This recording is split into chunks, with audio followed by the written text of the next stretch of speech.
Friends welcome to my channel विज्ञानी ma'am friends मु भाबुची आपण माने समस्त बहुत भलरे थिबे।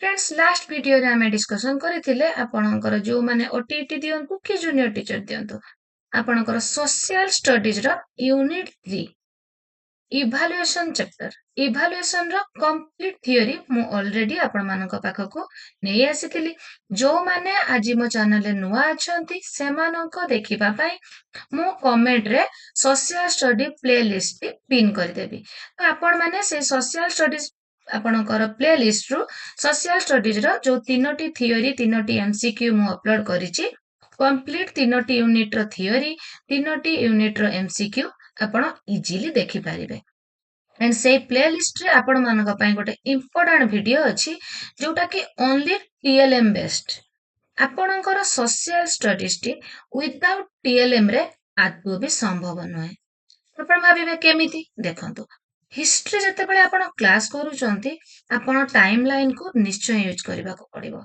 टाइमलाइन आउ आपणकर जो रहिला राजा महाराजा मानकर जो साम्राज्य विस्तार रो मानचित्र सेगुडको जदि आपण यूज न करूचंते तो पिला माने आदौ भलो भाबे बुझी पारिबे नाही एंड जते बेले आपण जियोग्राफी क्लास करूचंती आपणकर मानचित्र ग्लोब एगुडिको बिना तो आपण जियोग्राफी पढाइबा संभव हबो नाही तो सेति पई टीएलएम रिलेटेड गोटे सेपरेट थ्योरी क्लास मु अपलोड करिछि मु भाबुछि जदि आपण माने से वीडियो टी देखंती आपण मानकर निश्चय काम रे आसीबो एंड प्रीवियस ईयर एग्जाम रे सेतिरु क्वेश्चन आसीछि ए वर्ष मध्य निश्चय आसीबो तो जो प्लेलिस्ट टी मु कमेंट रे पिन करबी आपण सेतिरु वीडियो गुडिको जदि देखिबे आपणकर निश्चय उपकार हबो तो फ्रेंड्स आ गोटे कथा कहि रखे आपण मानक पई विज्ञानी मैम टेलीग्राम चैनल रे मु सब प्लेलिस्ट साइज करी रखी छी आपण मानक पई जेहेतु काहाको यूट्यूब रे खोजिबा पई प्रॉब्लम होउची तो से माने विज्ञानी मैम टेलीग्राम चैनल रे सब प्लेलिस्ट इजीली पाई जिवे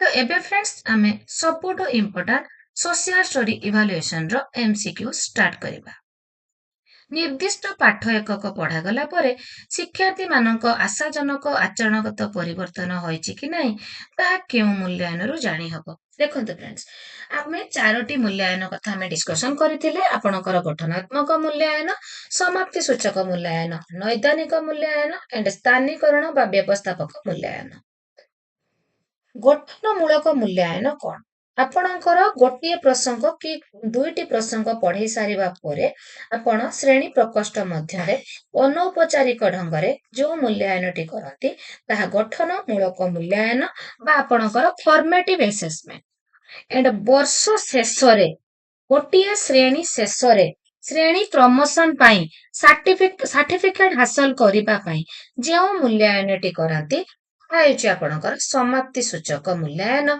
बा समेटिव असेसमेंट तापर जिबा आमे नैदानिक मूल्यांकन आपण गठनात्मक मूल्यांकन बा फॉर्मेटिव असेसमेंट करि सारिबा परे देखिबे किछि जण पिलांकर उद्देश्य फुलफिल हेई नाही तो सेमानक पई आपण सेपरेट रिमेडियल कोचिंग प्रतिकार मूलक व्यवस्था सेमानक पई करिवे करि सारिबा परे मध्ये देखिबे सेमानकर उद्देश्य फुलफिल हेई पारु नाही तो सेमानकर दोष दुर्बलता को जानिबा पई आपण जे मूल्यांकन करंती ताहा हेउची नैदानिक मूल्यांकन एंड स्थानीकरण बा व्यवस्थापक बा प्लेसमेंट इवैल्यूएशन कोन गोटिए श्रेणी को प्रवेश करिबा पूर्वरु गोटिए श्रेणी को जिबा पूर्वरु जे मूल्यांकन करा जाय आपण बीएड करिबा पूर्वरु आपण एंट्रेंस दउचंती तो ता हेउची आपणकर प्लेसमेंट इवैल्यूएशन क्लास 5 रो पिला माने ओएवीएस की नवोदय विद्यालय को जिबा पई एंट्रेंस दउचंती ता हेउची आपणकर प्लेसमेंट इवैल्यूएशन तो चारोटी इवैल्यूएशन विषय रे बुझिबार आपणकर किछि असुविधा हे नथिबो बोली मो भाबुची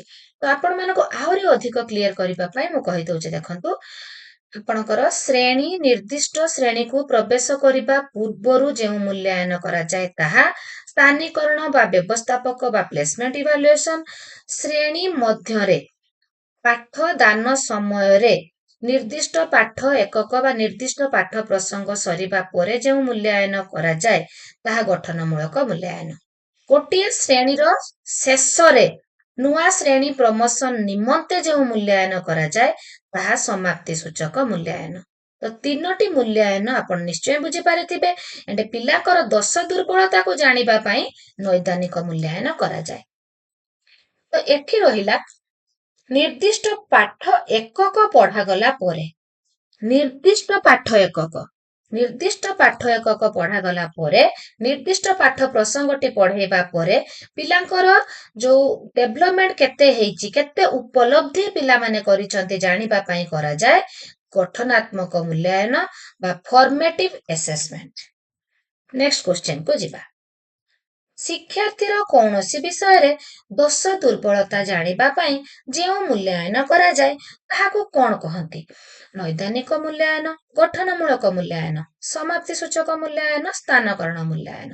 ତ ଫ୍ରେଣ୍ଡସ୍, ପିଲାମାନଙ୍କର ଦୋଷ ଦୁର୍ବଳତା ଜାଣିବା କଥା କ୍ୱେଶ୍ଚନରେ ଥିବ ମାନେ ଆପଣ ଆଖି ବନ୍ଦ କରିକି ନୈଦାନିକ ମୂଲ୍ୟାୟନ ଲେଖିବେ, ଆପଣଙ୍କର ଆନ୍ସର ସାଙ୍ଗେ ସାଙ୍ଗେ ଠିକ ହବ, କିଛି ବି ଚିନ୍ତା କରିବାର ନାହିଁ। ଶ୍ରେଣୀରେ ନାମ ଲେଖାଇବା ପୂର୍ବରୁ ଯେଉଁ ମୂଲ୍ୟାୟନ ହୁଏ ତାହାକୁ କଣ କହନ୍ତି? ଏବେ ଯୋଉ ମୁଁ ଆପଣମାନଙ୍କୁ ବୁଝେଇଲି, କାହିଁକି ବୁଝେଇଲି ମୂଲ୍ୟାୟନ ବିଷୟରେ ନା ଯୋଉମାନେ ମୋ ଚ୍ୟାନେଲରେ ନୂଆ ଥିବେ ତ ସେମାନଙ୍କୁ ଟିକେ ସମ୍ୟକ ଧାରଣା ଦବା ପାଇଁ ମୁଁ ବୁଝେଇଲି। ଶ୍ରେଣୀରେ ନାମ ଲେଖାଇବା ପୂର୍ବରୁ ଆପଣଙ୍କର ସ୍ଥାନୀକରଣ ବା ପ୍ଲେସମେଣ୍ଟ ଇଭାଲୁଏସନ କରାଯାଏ। ଗୋଟିଏ ପିଲା ଦୈନନ୍ଦିନ ଜୀବନରେ ଠିକ ଭୁଲ ଜାଣିପାରୁଛି ଏବଂ ତଦନୁଯାୟୀ କାର୍ଯ୍ୟ କରୁଛି, ତେବେ ସେ କେଉଁ ଦକ୍ଷତା ହାସଲ କରିଛି? ଜ୍ଞାନ, ବୋଧ, ପ୍ରୟୋଗ, କୌଶଳ। କାଲି ମୁଁ ଥିଓରି କ୍ଲାସରେ ଆପଣମାନଙ୍କୁ ଉଦାହରଣ ଦେଇ ବୁଝେଇଥିଲି, ଗୋଟିଏ ପିଲା ପାଠ ପଢିଲା ପରେ ଜାଣିପାରିଲା ଯେ ଦେହ ଖରାପ ହେଲେ ଗୁଣିଗାରେଡିକୁ ନ କରି ଆମେ ଡକ୍ଟର ପାଖକୁ ଯିବା, ଡକ୍ଟରଙ୍କର ପରାମର୍ଶ ନେଇ ଔଷଧ ଖାଇବା। ତ ଦୈନନ୍ଦିନ ଜୀବନର ଠିକ ଭୁଲକୁ ଜାଣିପାରୁଛି ମାନେ ମୁଁ କଣ କହିଥିଲି? ପ୍ରୟୋଗ। ଦୈନନ୍ଦିନ ଜୀବନରେ କାମଟି କରିପାରୁଛି ମାନେ ପ୍ରୟୋଗ। ଏଣ୍ଡ ଯେତେବେଳେ ସେ ମାନଚିତ୍ର ଅଙ୍କନ କରେ କି କିଛି ହାତର କୌଶଳରେ ଡ୍ରଇଂ କରେ ତାହା ହେଉଛି ଆପଣଙ୍କର କୌଶଳ। ଏଣ୍ଡ ଯେତେବେଳେ ବୁଝିକି ପ୍ରଶ୍ନର ଉତ୍ତର ଦିଏ, ଆପଣଙ୍କର କାହିଁକି, ପାର୍ଥକ୍ୟ ଦର୍ଶାଅ, କାରଣ ଦର୍ଶାଅ, ତାହା ହେଉଛି ବୋଧ। କିଏ, କେଉଁଠି, କେତେବେଳେ ଆପଣଙ୍କର ମାନସିକ ସ୍ତରରୁ ମନେ ରଖିଥାଇକି ଯେଉଁ ପ୍ରଶ୍ନର ଉତ୍ତର ଦିଏ ତାହା ହେଉଛି ଜ୍ଞାନ। ଗୋଟିଏ ପିଲା ବିଭିନ୍ନ ପ୍ରକାରର ମାନଚିତ୍ର ଅଙ୍କନ କରିପାରୁଛି, ତେବେ ସେ କେଉଁ ଦକ୍ଷତା ହାସଲ କରିଛି? ମୁଁ ଆପଣଙ୍କୁ ସବୁବେଳେ କୁହେ ଆପଣ କେବଳ ଆନ୍ସରକୁ ଦେଖିକି ସ୍କିପ୍ କରିକି ପଳେଇବେନି, କାହିଁକି ନା ଆମର ପ୍ରତିଟି ଲାଇନ, ପ୍ରତିଟି ଶବ୍ଦରେ ଗୋଟେ ଗୋଟେ କ୍ୱେଶ୍ଚନ ଅଛି, ଗୋଟେ ଗୋଟେ କ୍ୱେଶ୍ଚନର ଆନ୍ସର ଅଛି। ତ ଭଲ ଭାବେ ମନ ଦେଇ ଶୁଣିବେ। ଏବେ ମୁଁ କୌଶଳ କଥା କହିଲି କି ନାହିଁ, ଯେ ମାନଚିତ୍ର ଅଙ୍କନ କରୁଛି, ଡ୍ରଇଂ କରୁଛି, ତାର ହାତର ସମନ୍ୱୟ, ମାଂସପେଶୀର ସମନ୍ୱୟ ଘଟି କାମ ହଉଛି, ତାହା ହେଉଛି କୌଶଳ। ସାଧାରଣତଃ କେଉଁ ପ୍ରକାର ରେଟିଂ ସ୍କେଲ ବିଦ୍ୟାଳୟ ମାନଙ୍କରେ ବ୍ୟବହାର କରାଯାଏ ନାହିଁ? ଆପଣଙ୍କୁ ସବୁବେଳେ କୁହେ ନାହିଁ ଟାଇପରେ କ୍ୱେଶ୍ଚନ ଦେଇକି ଆପଣଙ୍କୁ କନଫ୍ୟୁଜ କରେ, ତ ପ୍ରତି କ୍ୱେଶ୍ଚନକୁ ଆପଣ ଶେଷ ପର୍ଯ୍ୟନ୍ତ ନିଶ୍ଚୟ ପଢିବେ। ତ ରେଟିଂ ସ୍କେଲରେ ପଏଣ୍ଟ ଗୁଡ଼ିକ କ୍ୱେଶ୍ଚନ ଆସେ ଯୁଗ୍ମ ସଂଖ୍ୟକ ନା ଅଯୁଗ୍ମ ସଂଖ୍ୟକ? ଅଯୁଗ୍ମ ସଂଖ୍ୟକ। 3 ପଏଣ୍ଟ, 5 ପଏଣ୍ଟ, 7 ପଏଣ୍ଟ, 9 ପଏଣ୍ଟ। ତ ବିଦ୍ୟାଳୟ ସ୍ତରରେ 3 point, 5 point and 7 point use କରାଯାଏ, ବଟ୍ 9 ପଏଣ୍ଟଟି ବ୍ୟବହାର କରାଯାଏ ନାହିଁ। ବିଦ୍ୟାଳୟ ମାନଙ୍କରେ କେଉଁ ଶିକ୍ଷାଦାନ ଶିକ୍ଷଣ ସମ୍ବଳ ଅଛି କି ନାହିଁ ତାହା ଜାଣିବା ପାଇଁ କେଉଁ ସାଧନ ବ୍ୟବହାର କରାଯିବ? ତ ଶିକ୍ଷାଦାନ ଶିକ୍ଷଣ ସମ୍ବଳ ଅଛି କି ନାହିଁ, ତ ଆପଣଙ୍କର ଏଠି ଗୋଟେ ଅଛି ରେଟିଂ ସ୍କେଲ, ଗୋଟେ ହେଉଛି ଚେକଲିଷ୍ଟ। ରେଟିଂ ସ୍କେଲ କଣ? ଧରନ୍ତୁ ଗୋଟେ 3 ପଏଣ୍ଟ ଆମେ ଡିସ୍କସନ କରିବା। ଗୋଟିଏ ପିଲାର ସମୟାନୁବର୍ତ୍ତୀ ଗୁଣ ଅଛି କି ନାହିଁ ଆପଣ ତାକୁ ପର୍ଯ୍ୟବେକ୍ଷଣ କରୁଛନ୍ତି। ତ ବିଦ୍ୟାଳୟକୁ ସବୁବେଳେ ଠିକ ସମୟରେ ଆସୁଛି, ବେଳେ ବେଳେ ଠିକ ସମୟରେ ଆସୁଛି, ଆଦୌ ଠିକ ସମୟରେ ଆସୁନି, ତ ଏଇଟା ହଉଛି ରେଟିଂ ସ୍କେଲରେ ଆପଣ ପକେଇବେ। ଚେକଲିଷ୍ଟ କଣ? ବିଦ୍ୟାଳୟକୁ ଠିକ ସମୟରେ ଆସୁଛି, ହଁ, ଠିକ ସମୟରେ ଆସୁନି, ନା। ତ ହଁ ନାରେ ଯୋଉଟା ହୁଏ କିମ୍ବା ଠିକ ଭୁଲରେ ଯୋଉ କାମଟା ହୁଏ ସେଟା ହଉଛି ଚେକଲିଷ୍ଟ। ଗଣେଶ ପୂଜାରେ ଆପଣ ପିଲାମାନଙ୍କୁ ଜିନିଷ ଆଣିବା ପାଇଁ ଦେଇଥିଲେ, ଲିଷ୍ଟ ବନେଇଥିଲେ ଆପଣଙ୍କ ବିଦ୍ୟାଳୟର, ଏଇ ଜିନିଷଟି ଆସିଛି, ହଁ, ଏଇ ଜିନିଷଟି ଆସିନି, ନା, ଚେକଲିଷ୍ଟ। ତ ଆପଣ ମାନେ ଦୈନନ୍ଦିନ ଜୀବନରେ ଯେତେବେଳେ ମାର୍କେଟ ଯାଆନ୍ତି କି ଆପଣଙ୍କର ଯଦି ଆପଣ ମାନେ ମାର୍କେଟ ଯାଆନ୍ତି ତ ଲିଷ୍ଟ ଗୋଟେ ବନେଇକି ନିଅନ୍ତି, ଏଇ ଜିନିଷ ମୁଁ ମାର୍କେଟରୁ ଆଣିବି, ତ ଆପଣ ତାକୁ ଚେକ୍ କରନ୍ତି, ଏଇଟା ମୁଁ ଆଣିଛି ଠିକ, ଏଇଟା ଆଣିନି ଭୁଲ, ତ ସେଇଟା ହଉଛି ଚେକଲିଷ୍ଟ। ତ ଶିକ୍ଷାଦାନ ଶିକ୍ଷଣ ସମ୍ବଳ ଅଛି କି ନାହିଁ ଏଇଟା ହଉଛି ଆପଣ ଚେକଲିଷ୍ଟରେ କରିବେ। ଚେକଲିଷ୍ଟରେ ହଁ ନାରେ ଆପଣ ସାଧନ ବ୍ୟବହାର କରି ଚେକଲିଷ୍ଟ ବ୍ୟବହାର କରି କରିବେ। ଉଚ୍ଚ ପ୍ରାଥମିକ ସ୍ତରରେ ମୋଟ କାର୍ଯ୍ୟ ଦିବସ କେତେ ଦିନ? 200, 210, 220, 230। ଉଚ୍ଚ ପ୍ରାଥମିକ ସ୍ତରରେ 220 ଦିନ। ଶିକ୍ଷାବର୍ଷ ଆରମ୍ଭରୁ ପ୍ରତ୍ୟେକ ବିଷୟ ପାଇଁ ଯେଉଁ ଯୋଜନା ପ୍ରସ୍ତୁତ କରାଯାଏ ତାହାକୁ କଣ କହନ୍ତି? ବାର୍ଷିକ ପାଠ ଯୋଜନା, ଏକକ ପାଠ ଯୋଜନା, ଦୈନିକ ପାଠ ଯୋଜନା, ବ୍ଲୁପ୍ରିଣ୍ଟ। ଶିକ୍ଷାବର୍ଷ ଆରମ୍ଭରୁ ଆପଣ କରିବେ ମାନେ ଆପଣ ବାର୍ଷିକ ପାଠ ଯୋଜନାଟି କରିବେ। ଏଣ୍ଡ ଦୈନନ୍ଦିନ ଜୀବନରେ ଆପଣ ଏକକ ପାଠ ଯୋଜନା କରନ୍ତି। ନିମ୍ନ ତଥ୍ୟ ମଧ୍ୟରୁ କେଉଁଟି ବ୍ଲୁପ୍ରିଣ୍ଟରେ ନଥାଏ? ଥିଓରି କ୍ଲାସରେ ଯେତେବେଳେ ବ୍ଲୁପ୍ରିଣ୍ଟର ମୁଁ 8-9ଟି ପଏଣ୍ଟ ସବୁ ଆପଣଙ୍କୁ ଦେଖେଇଥିଲି, କହିଥିଲି କପିରେ ଲେଖି ନିଅନ୍ତୁ। କୋଉଟା ବ୍ଲୁପ୍ରିଣ୍ଟରେ ଅଛି କୋଉଟା ନାହିଁ ନିଶ୍ଚୟ କ୍ୱେଶ୍ଚନ ଆସିବ। ତ ପ୍ରଶ୍ନର ପ୍ରକାର ଭେଦ ତ ନିଶ୍ଚୟ ରହିବ, ପ୍ରକଳ୍ପ କାର୍ଯ୍ୟ ରହିବ, ପ୍ରତ୍ୟେକ ଦକ୍ଷତା ଉପରେ ତ ନିଶ୍ଚୟ ଗୁରୁତ୍ୱ ରହିବ। ବଟ୍ ଆପଣଙ୍କର ଶିକ୍ଷଣ କାର୍ଯ୍ୟ ବା ଆକ୍ଟିଭିଟି ଏଟା ବ୍ଲୁପ୍ରିଣ୍ଟରେ ସ୍ଥାନ ପାଏ ନାହିଁ। ଶିକ୍ଷାର୍ଥୀର ସର୍ବାଙ୍ଗୀନ ଉନ୍ନତି ପାଇଁ ମୂଲ୍ୟାୟନ କେଉଁ ପ୍ରକାରର ହେବା ଆବଶ୍ୟକ? ପିଲାର ସର୍ବାଙ୍ଗୀନ ଉନ୍ନତି ଆପଣ କରିବା ପାଇଁ ଚାହୁଁଛନ୍ତି ତ ତାର ଅଲରାଉଣ୍ଡ ଡେଭଲପମେଣ୍ଟ କରିବେ। କେଉଁ ମୂଲ୍ୟାୟନ କରିବେ? ଗଠନମୂଳକ, ସାମଗ୍ରିକ, ନିଦାନମୂଳକ, କୌଣସିଟି ନୁହେଁ, ସାମଗ୍ରିକ ମୂଲ୍ୟାୟନ। ଶିକ୍ଷଣ କ୍ରିୟାରେ ମାନ ନିର୍ଦ୍ଧାରଣ ଫଳାଫଳ କେଉଁମାନେ ଜାଣିବା ଦରକାର? ଶିକ୍ଷଣ କ୍ରିୟାରେ ଯେତେବେଳେ ମାନଟା ନିର୍ଦ୍ଧାରଣ କରାହଉଛି, ଆସେସମେଣ୍ଟ କରାହଉଛି, ତା ଫଳଟି ବିଦ୍ୟାର୍ଥୀ ନିଶ୍ଚୟ ଜାଣିବ ତା ଅଗ୍ରଗତି ବିଷୟରେ। ଶିକ୍ଷକ ମଧ୍ୟ ତାର ଅଗ୍ରଗତି ବିଷୟରେ ଜାଣିଲେ ତାକୁ ଅଧିକ ଫିଡବ୍ୟାକ୍ ଦେଇପାରିବେ। ତାର ଅଭିଭାବକ ମଧ୍ୟ ନିଶ୍ଚୟ ଜାଣିବେ। ତ ଆନ୍ସର ଉପରୋକ୍ତ ସମସ୍ତ। କେଉଁ ମୂଲ୍ୟାୟନର ପ୍ରଧାନ କାମ ହେଉଛି ବିଦ୍ୟାର୍ଥୀର ଦୁର୍ବଳତାକୁ ଖୋଜି ବାହାର କରିବା? ପୁଣି ଦେଖନ୍ତୁ ଫ୍ରେଣ୍ଡସ୍, ସେ ଦୁର୍ବଳତା କଥା ଆସିଲା। ତ ଦୁର୍ବଳତା ଥିବ ମାନେ ମୁଁ କଣ କହିଥିଲି? ନିଦାନ ଭିତ୍ତିକ ମୂଲ୍ୟାୟନ ବା ନୈଦାନିକ ମୂଲ୍ୟାୟନ। ବର୍ତ୍ତମାନ ଆମ ବିଦ୍ୟାଳୟରେ କେତେ ପ୍ରକାର ମୂଲ୍ୟାୟନ ବ୍ୟବସ୍ଥା ପ୍ରଚଳିତ ଅଛି? 2, 3, 4, 5। ସାଧାରଣତଃ ମୂଲ୍ୟାୟନ 4 ପ୍ରକାରର।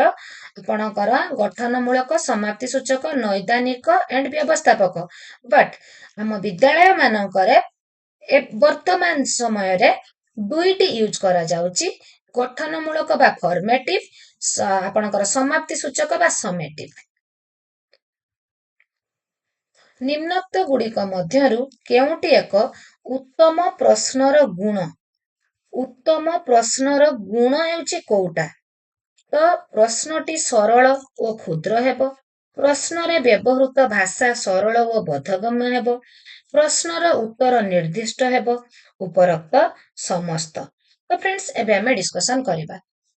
ଉତ୍ତମ ପ୍ରଶ୍ନ ଆମେ କାହାକୁ କହିବା? ପ୍ରଶ୍ନଟି ନିଶ୍ଚୟ ସରଳ ଓ କ୍ଷୁଦ୍ର ହେଇଥିବ, ତାର ଭାଷାଟି ସରଳ, ବୋଧଗମ୍ୟ, ବୁଝିବା ଯୋଗ୍ୟ ହେଲେ ତ ପିଲା ବୁଝିକି କରିବ।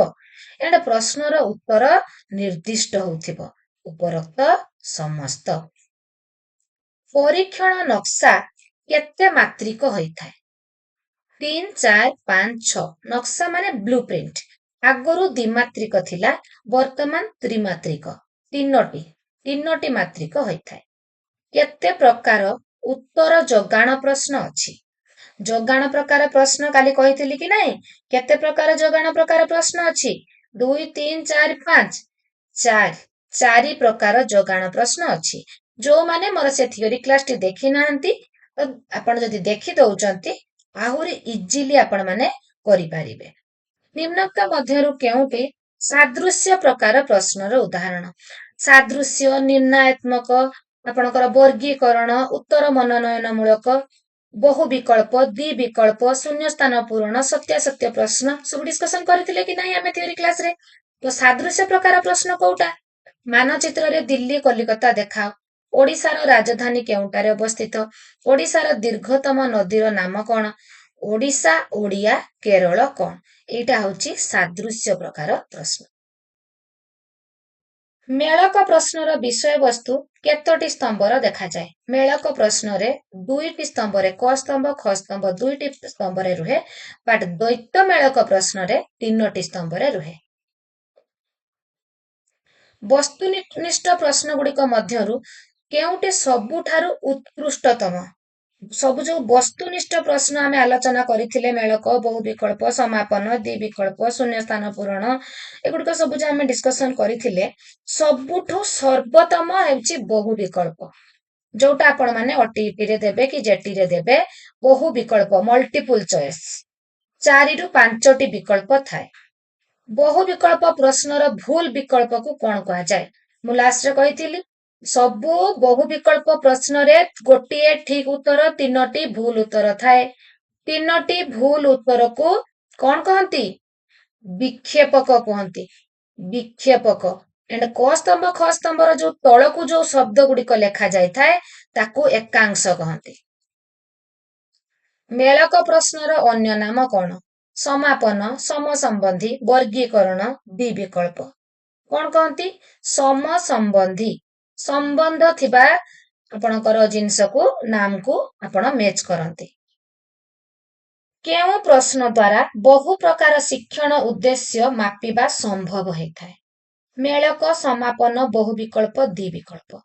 ତ ଆପଣଙ୍କର ଯୋଉ ଏବେ ସବୁ ଏଣ୍ଟ୍ରାନ୍ସ ଗୁଡିକ ହଉଛି, ତ ବହୁ ପ୍ରକାର ଶିକ୍ଷଣ ଉଦ୍ଦେଶ୍ୟକୁ ମାପିବା ସମ୍ଭବ ହଉଛି ଆପଣଙ୍କର ବହୁ ବିକଳ୍ପ ଦ୍ୱାରା।